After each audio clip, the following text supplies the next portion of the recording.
Alam mo, anak, kilala ko ang ninong Diego mo. Kaya hanggang ngayon hindi ako makapaniwalang na-involve siya dun sa sindikatong yun. Ako din po, Nay. So kahit may kasalanan po sa atin si Ninong Diego, hindi niya pa rin po deserve yung nangyari sa kanya. Sana lang po, no, nagkaroon po siya ng kahit onting panahon para makapagsisi at magbagong buhay.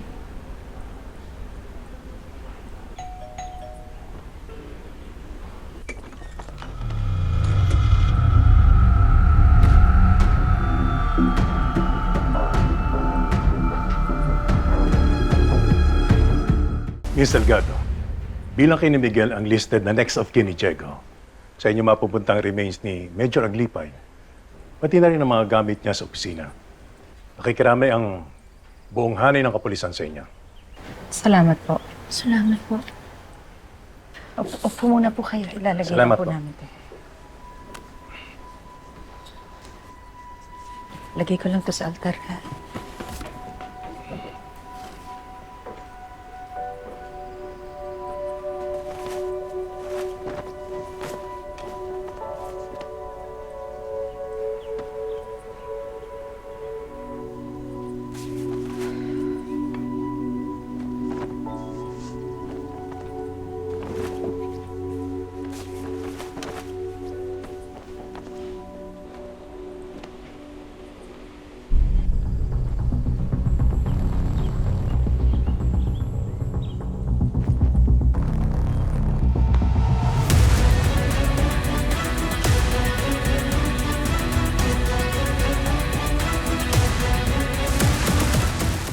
Sige po ma'am, mauna na po kami. Ingat kayo, ha? Salamat.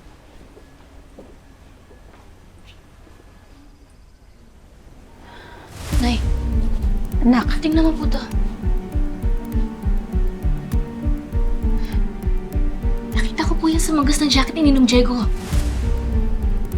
ano gagawin natin dito? Nay, tingin ko kasi andyan yung ebidensyang hinahanap ko eh. Kaya doon niya nilagay.